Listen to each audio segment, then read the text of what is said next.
everyone, and welcome to the Praise Arrow podcast. With me today, I have Angel Oti. Angel Oti is a pharmacist. She also happens to be a creative and technical writer. In her free time, Angel also pursues web development and cloud engineering, and she is very much interested in volunteering. Hi, Angel. How are you doing? Hi, Praise. I'm fine. Thank you so much for having me here. Yeah, my pleasure, my pleasure. So today with Angel, we're talking on the topic, the curse of the multi-talented. And yeah, that's a pretty dramatic topic, but you don't have to worry. It's not as dramatic as it sounds, really.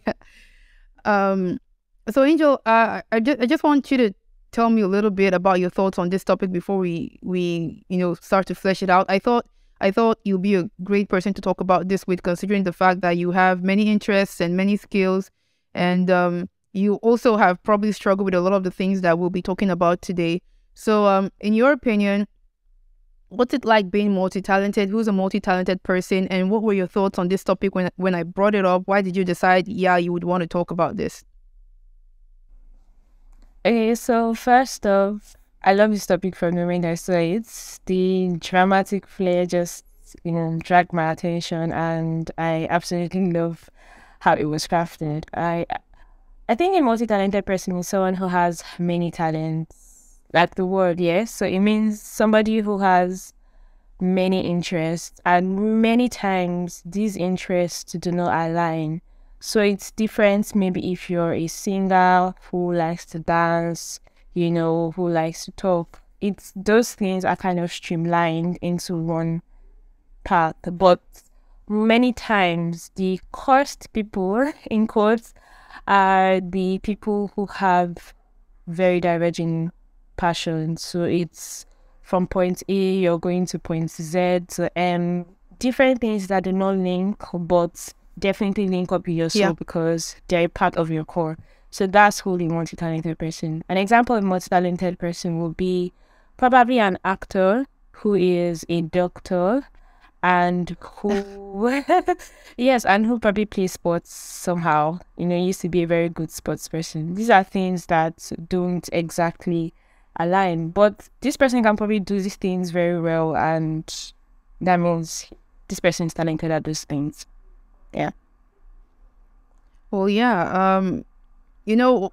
One thing I also realized is that there are a lot of other terms. Well, not a lot. There are a couple of other terms for being multi-talented. So there's multi-potentiality and there's multi-creativity. So a multi-creative is a person who pursues more than one creative interest. Then, multi-potentiality is actually a psychological term. There are a lot of psychological terms for practically everything out there. Definitely. So it's like when a person has a strong intellectual or artistic curiosity or the ability to excel in two or more different fields. And so a multi-potentialite is, respectively, a person whose interest spans across multiple fields or areas. And technically, it looks like, wow, a person whose interest spans across multiple fields. Well, that's a lot of people, more people than you would actually think. And before we get into how many people actually go through this, tell me a little bit about your experience with being multi-talented, because I think you are, or at least, you're multi-creative. So what's that been like? Okay, so I actually started from the other end of the spectrum. Would I say zero talent, or so I used to think. I found it so hard. I'd have people, talk about, oh, I love to sing, I love to dance, I love to do this, and I'm like, Angel, what do you love to do? And I don't have an answer.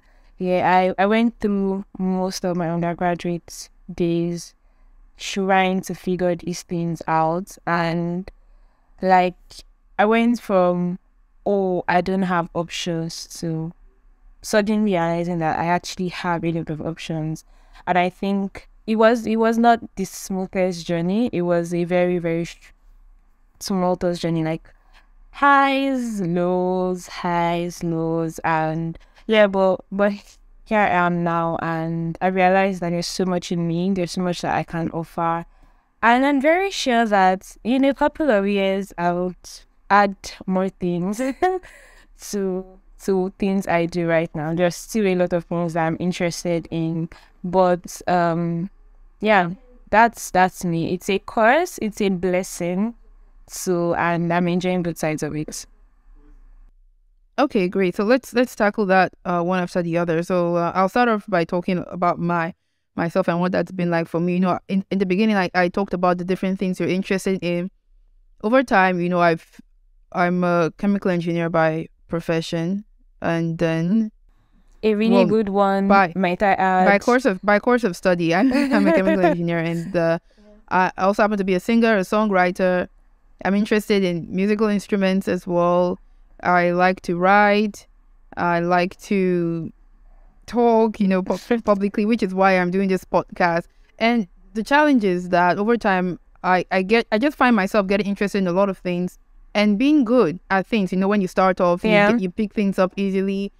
There are a lot of other things there, but you know, these are the ones that are on the surface that I think are the easiest to talk about right now. And the problem is that it feels as though you're good at different things, but you're not really a master of anything. Yeah. So when you meet with someone, yeah, what do? You're like, I do this, I do that, I do this as well. And they're like, oh, wow, cool. That's so many things. But I don't know about you, but sometimes I feel like I'm not really making impact in any single area. And then when it comes to making a decision about what to focus on, it's a struggle because I'm interested in so many things and I feel each one is really important to me. So did you experience something similar, and how did you manage it, or how are you managing it? Oh, I definitely did. I your struggle resonates with me because it's this thing where the world wants you to be known for one thing. We know Jeff Bezos for Amazon. We know Mark for Facebook and Meta now. We know Bill Gates for Microsoft. We know people for single things. Mother Teresa's name is called because of her humanitarian work. And so that's how the world has been. For you to be great, you have to be known as a great person in a particular field. And I think that's something that, you know, we would always struggle with for people who are multi-talented. There's this saying, you know, jack of all trades, master of none. But that's the popular line. But then there's the ending that says, but still better than a master of none. Like, so it's a good thing. However, I think that it can be limiting sometimes. Wait, so you by the end, I think you meant but still better than a master of one. Yes. Oh, sorry. Thank you so much. Yes. So I think that it's a limiting factor. While it allows for an interesting life, definitely. I think it's boring having to do one thing over and over and over. I don't know if I'm the only one who thinks like that, but I would like to maybe do the same thing but in different ways. And so I'd like a career that allows me to be expressive and roam a bit. But I think that it limits us from truly focusing on one thing and mastering it. It's possible with a lot of hard work and determination and focus. But in our world today where, you know, focus is kind of hard to get, it can be really hard to become great at so many things. So I think that's a common factor for so many people who have like multiple interests. It's like having a business and having so many side businesses alongside. It will be really hard to get any of them to grow because you're spreading your time across all of these things. Yeah, so I think that's something I face. Yeah, so I understand how you feel about that, please. So you know, I was thinking of a concept called the myth of balance, and I don't know about you, but I've heard a lot of motivational speakers, especially growing up, you know, talk about how you need to balance every single area of your life. This part must be excellent, that part must be excellent. You know, you should be able to do a lot of things and, you know, balance each one perfectly. What's your thought on that? For me, I think part of it, at least in Nigeria, is a sort of cultural thing, that belief that you must be able to do so many things and do them excellently well. It still happens in other places, but not as much as our climb, yeah. Well, I've not been exposed to every single culture out there, but it just appears that I see a lot of Nigerians being driven to know a lot of things, Yes. know how to do a lot of things. Yes. So first off, Nigerians are really hardworking people. If you must know anything about Nigerians, we are hardworking, and it's sometimes not because we want to be, it's because we have to be. It's a necessity situation. So many people are doing a lot of things because having just one job, having just one source of income would not be enough. Our economy is not the best. It's I'm not saying not the best. It's one of the worst right now, and so people actually do need to diversify. If you speak to a lot of people right now, they'll tell you they would really be happy probably doing one thing and doing the other thing for fun, but they don't have that luxury, and I think that's the reason why a lot of Nigerians actually have that. But I think balance is a myth, and I think it's a myth that we've been sold for far too long. Thanks a lot, Angel, for that. So I get what you mean about the myth of balance. You also think it's a myth, which is interesting. I think it's a myth, but there are people who can manage it. There are always going to be exceptions, but that doesn't make it the rule. Precisely. And an interesting fact that I wanted us to talk about is how many things can a person actually do really well. Or maybe before that, let's talk a little bit about something you said. You said that in Nigeria, for example, although this case extends well beyond Nigeria, but let's just take it as a case sample. You said there are a lot of people in Nigeria and let's say the world that have to do a lot of things because they do not have a choice. But now we're talking about people who have different skills, and let's assume that you could choose, you had a choice sort of on what to do. How do you decide what should be your source of income and what should be your passion? For example, okay, let me put that more clearly. You have a lot of things that you can do. Yeah. And, you have the tendency to want to do everything at the same time. Now, I'm of the opinion that you can't monetize everything. And because I think this is one challenge. When you start doing something and you're really good at it, you have people come up to you like, you should be a professional writer. I think you should be a professional singer. I think you should start doing this. You can make some money like this. You can make some money like that. And you're under this pressure to take every single thing you know how to do and turn it into a source of income.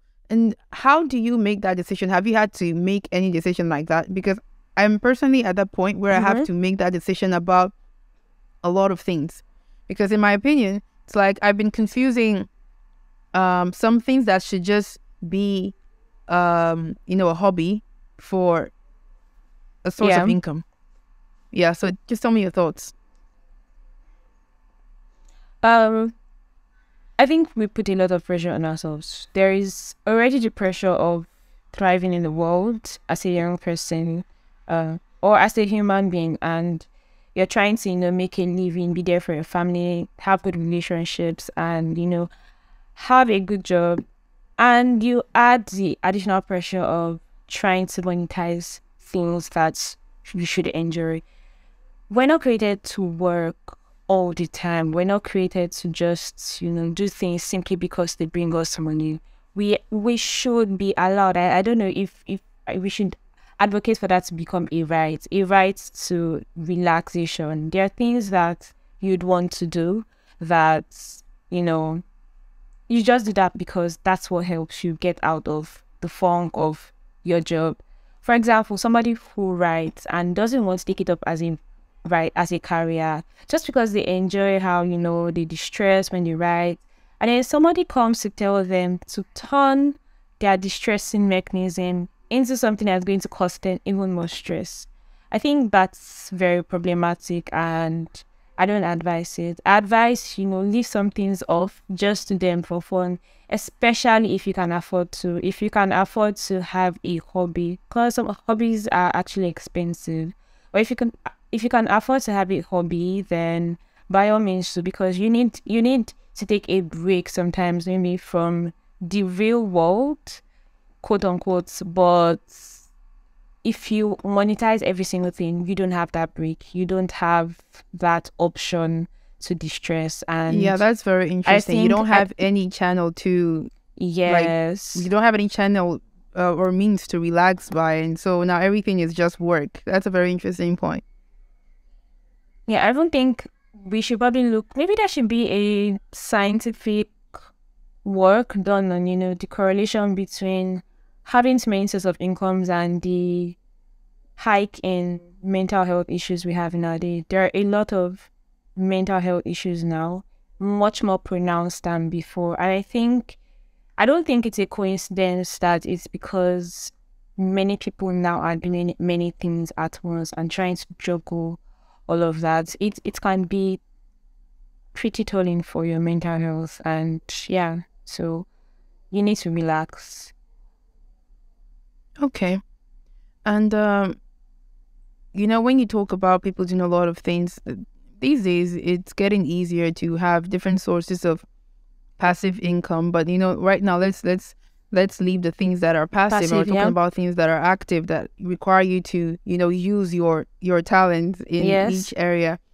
And so the thing about being multi-talented is the assumption that you can do everything excellently well. I mean, the assumption on your end. You said something that people come up to you and tell you to monetize this. Now you have to keep in mind that those people are good-willed. They have the best intentions. They see the talent and they feel that you can use this to your advantage. Now it's up to you to know where the line needs to be drawn. And because of that, I think it's vital that we talk about this, which is what I mentioned before. How many things can you actually do really well? Now, well, you might be able to do a lot of things really well. How many things should you invest time in doing really well? Because, let's take writing, for example. Now, the average multi-talented person, you start writing something, someone's like, this is cool, this is good. Like, I've read a lot of people's works and this is really nice. You can actually build a career in this. And then, maybe you're acting and someone's like, you should really audition for bigger roles because I think you can go all the way. Do you know that the average person who gets to the top of their field is like, they're in the top 1.1%, 0.5%. For example, let's say about 1 million books get published each year. And if you include the self-published authors, that's like 4 million. There are about 3 to 4 million books. Yeah. And only 0.5% of those books are going to make bestseller. Yes. But the thing is, the average multi-talented person feels like, I need to be great in all these fields. So it's not like you just want to... Yeah. If it was that you were okay with doing everything just a little well, like, yeah, I'm an okay writer, and yeah, I'm an okay singer, and yeah, I just do it once in a while, and yeah, I'm just an okay actor or actress, and it would be easier on you. But I don't know if you felt this before, but I've been a lot of people, and I feel that very often. I feel like I should be the best at each of those things that I do. Yes. And that pressure is really killing. But it's like it's not a realistic aim, because you can't be the best at like 5 things at the same time. Because one person, let's take the top violinist, for example. That person is like, really top 0.5%. And the chances of you getting into the top 0.5% in 3 things is like 0.5 times, what? Divided times 0.5% times 0.5% times 0.5%, which is like, times 0.5%. That's a very small number. Like we like 5 zeros, 9 places. In 5 zeros after the decimal. 12 places. That sort of thing. Yes. That's, I think we should stop trying to do math now. Oh my God. My lecturers here is going to be so disappointed in me. But we should have just used like 1%, and that would be easier. Use the 1% and you get an easy number. But my point is, I don't think it's a very realistic aim. Possible thing. But I want to know how you as a person feel about that when you're striving in each of these different fields. I think just about last week I saw a tweet and someone said that if you want to go into a field that you're not passionate about, remember that you will be competing against people in that industry who are very passionate about that industry. And that has stayed with me. Like, I have, sometimes I just pause and think about it, like, this is very true. Let's use athletes, because I think everybody's going to kind of understand what athletes go through. To be a good athlete, you need to do a lot of things. You need to watch your diet, exercise every day, train every day. To be a great athlete, you need to double or triple on these efforts. To be exceptional at, like people like, okay, as it's comments, so I realize I don't know much about sports, but let me say CR7, Messi, LeBron James. I hope nobody comes for me because I don't know what side of basketball to stay on. But I think that with these people, they put in a lot of their life, a lot of their time into, honing their craft. So Messi is a great footballer, but he cannot be a great footballer and be a great violinist. Nah. He could maybe have a child who plays violin and, just learns just to encourage child or something that they can do for fun together. But he's never going to have the time that he's dedicating to football now to dedicate to violin. Maybe after he has retired from football, he can then delve into something else. And I think that's just the reality of things. That's why I said earlier that balance is in me. You cannot juggle every single thing. It's in the multitasking. Multitasking is, trying to say, oh, I'm listening to this and I'm working on this and I'm doing this. I know some people, I have friends who watch stuff while they are working on maybe something like an article. I can't, because I find it like I'm trying to know what's going on in the article. Like, so it's the same thing with, trying to balance many things in your life. The good thing about having these things as hobbies is that, you need a break from what is your main life work. But when you move, when you need a break, you go there, you just spend like an hour or two, and then you know that, okay, you have to go back to what takes your main priority. And I think that's something that multi-talented people need to learn. Priority. When you started this podcast, you talked about the psychological term and said multi-potentiality, if I'm not wrong. Yeah. So multi-potentiality is the term for, the ability, and then the person is called the multi-potentialite. Yes, so it's potential. Potential energy is energy that's not active.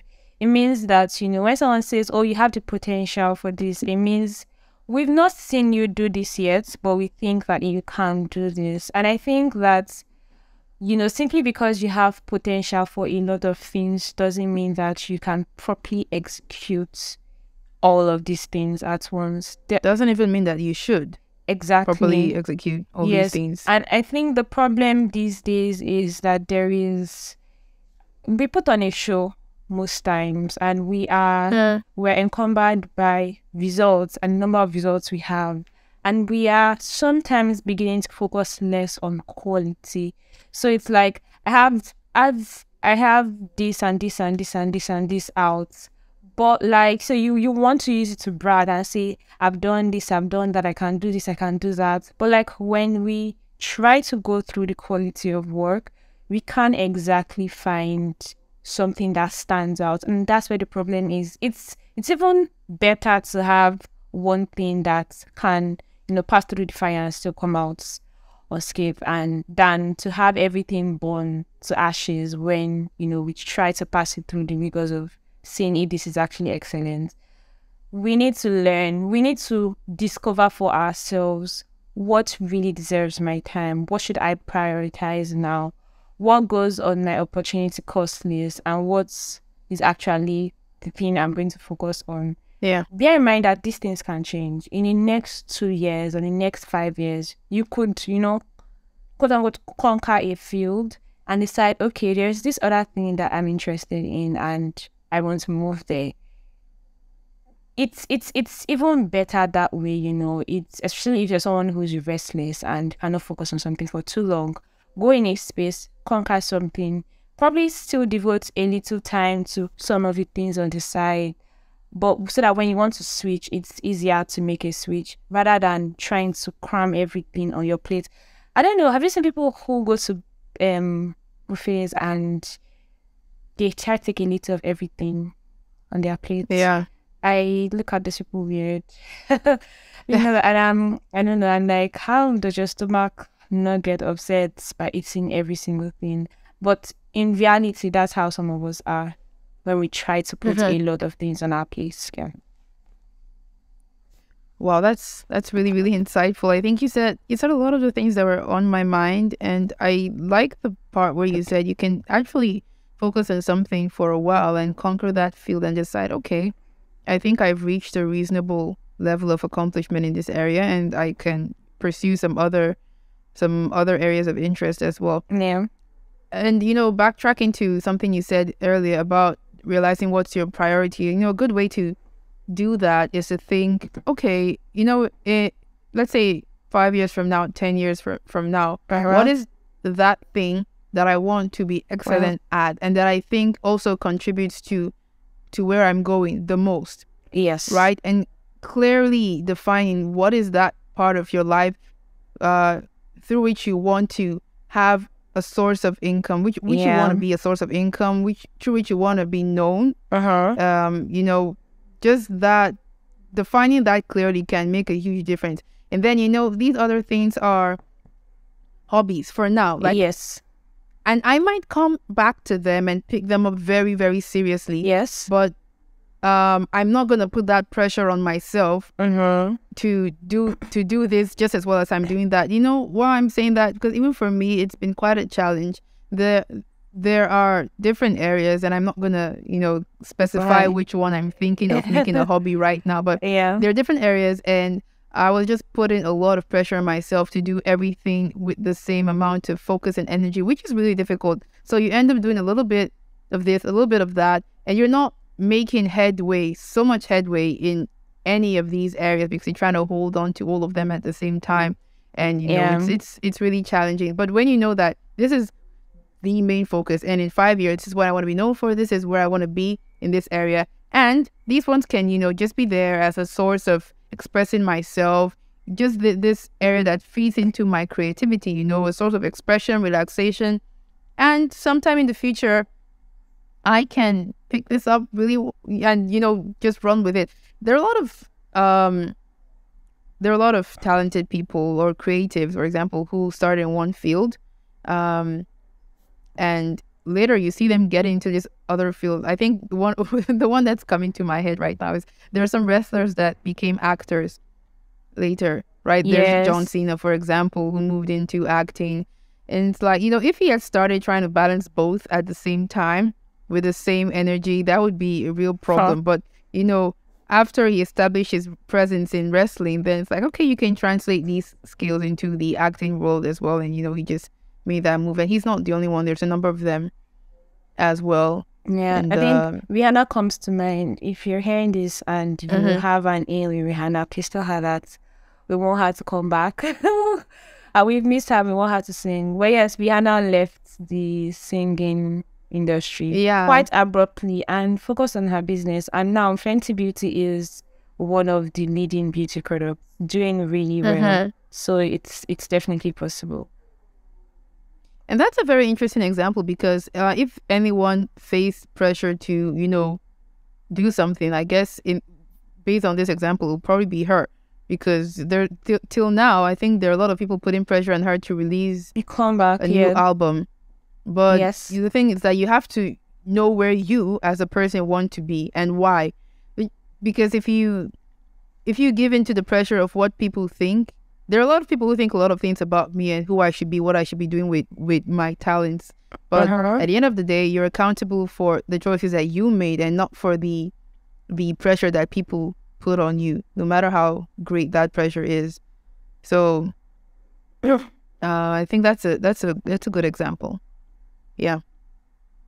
So I was wondering if you have any. It feels like I've been the one asking questions, which is, the way this mostly goes. But if you have any question for me, that'll be cool as well. Okay. I think maybe I should ask this. Being a scientist is a very serious space. It's a very, button up to the neck kind of space, and then you are singing and you sing really well. You guys should check out Prison's songs. Check out her YouTube channel. She does really amazing. You sing really well, and that's a lively ass space. Like, so how do you juxtapose the two of them? How do you mix it, if so to speak? This is speaking for people who have like very diverging interests. So how can they manage having both? Yeah, so I think up till now, I haven't really pursued full-time music. Okay. So, I mean, the fact that I sing really well and that I have a couple of songs out there, that's not exactly an overnight thing. Yeah. The content that I have out there has spanned over, I think, 4 years now.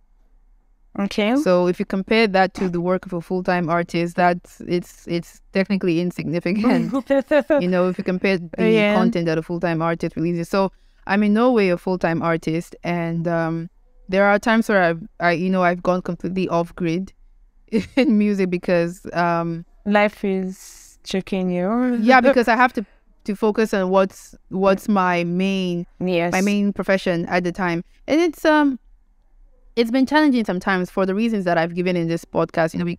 It's like you feel you should be great in every area, and sometimes I have this issue with trying to balance my focus.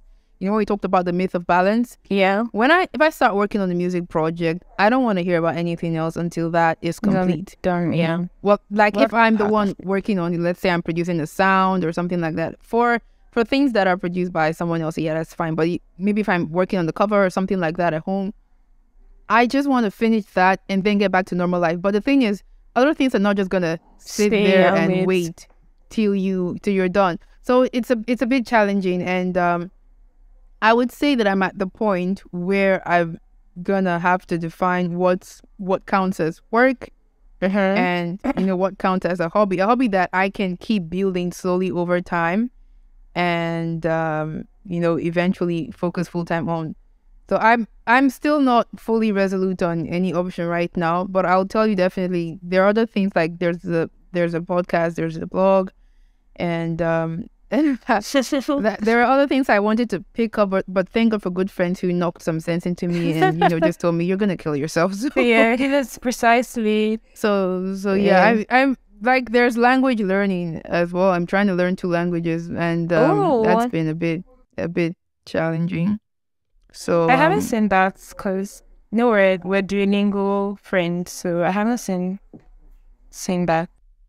Well, there's Chinese. Chinese is one I'm learning most actively. The other one I'm learning it with a textbook. Oh, yeah. Okay, I'd like to know how that works later on. Okay, sure. So but the thing is that at every point in time, you have to choose what is your priority. Why do you want to do this? And put aside the pressure that you feel from people, because I faced a lot of that when people are like, yeah, you need to put all your heart into this and, strive to be the best. And you have to answer why, because you're going to be in a competitive field, just like you mentioned, with people who are very passionate about what they do and give this their full attention, their undivided attention. Yeah. And if you are not already sure about the level of attention you want to give to this, you're going to feel pressured. And you're going to feel bad about the fact that you can't give this your full attention at that moment. Right. Yeah. I think that's my take on that. Yeah. I think I got from something you said, I'd want to maybe emphasize more on it. There is work. There has to be work and there has to be passion. In my opinion, passion gives you, more reason, fuels you to work better, and when you work a lot, you need to rely on your passion to get back up. But I think that you need to work first. For multi-talented people out there, you need to focus on, okay, what is the thing that is going to bring me money? Because here's the thing, a lot of times, passion does not pay. When it does, it takes a really, really long time. And the people in your life would probably get tired of waiting. Not everybody's going to believe in you till, the very end. So you need to realize, okay, I need to work, I need to get money. Even if this is something I'm passionate about, this is something that I want to do. For example, maybe you like praise and you sing.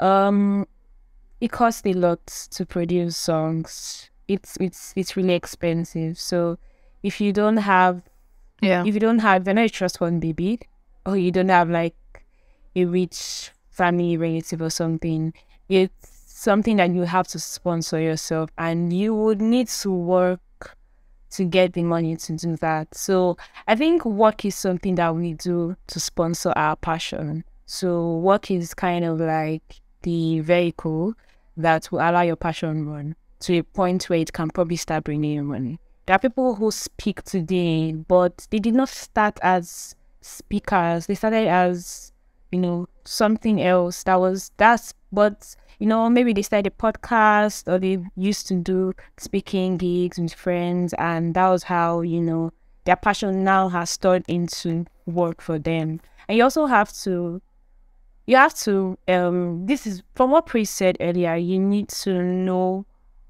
what you want to be known for. You need to know your life goal.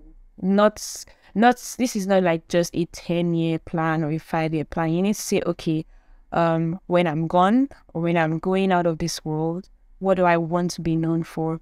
It's sometimes just like a singular brand identity that can, spread out into different expressions. So I think I would advise going for going for the passions that most align with your life goal as something that you focus more on. So if you want to be known for something like Mother Teresa, then maybe focus on volunteering and take it up as something that's a very crucial, important part of you. So when people hear you, they know, okay, yes, if you want to be known as somebody who revolutionized the mobile world, then, you need to focus on honing your skills in that area. It doesn't mean that you cannot switch, like we've said earlier, but things you choose have to kind of align with your brand, if I'm going to say it like that. All right. Thanks a lot, Angel. I think there's a lot more that can be said on this topic. Honestly, we've barely scratched the surface.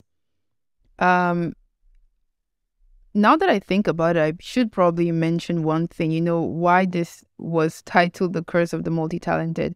It's sad that I kind of, I'm just mentioning this at the end, but so the reason why I came up with that topic is because a lot of multi-talented people, when growing up, people are like, this person can do so many things, you're going to be great. And you feel that pressure because you've been told by a lot of people that you're amazing and that, you have the potential to be great and do a lot of things. Yes. And then that same person ends up never really being great, or even, just doesn't make any real headway. And then people who were not talented in the traditional sense, but picked up a skill and focused on it and became really good at it and just kept doing that, they make more headway in life than these so-called multi-talented people.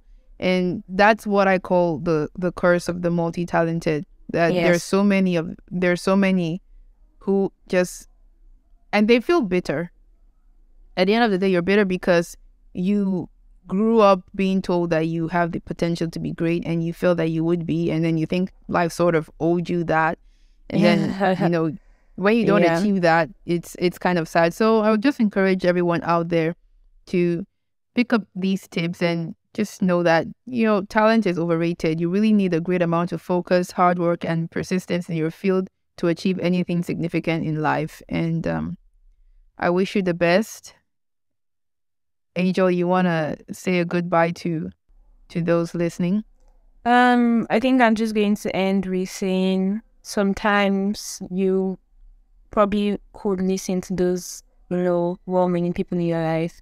I didn't know that I had it in me to be a writer. There's sometimes that you'd have certain things that come naturally to you, and I struggled with it for the longest until I saw that I could do it. So yes, you need to listen to people in your life, but ultimately you need to make the decision for yourself. Nobody, like Praise said, is going to live with the choices you make except you. So here's something. Focus is much more important than talent. Skill is much more important than talent. Focus on learning your skills.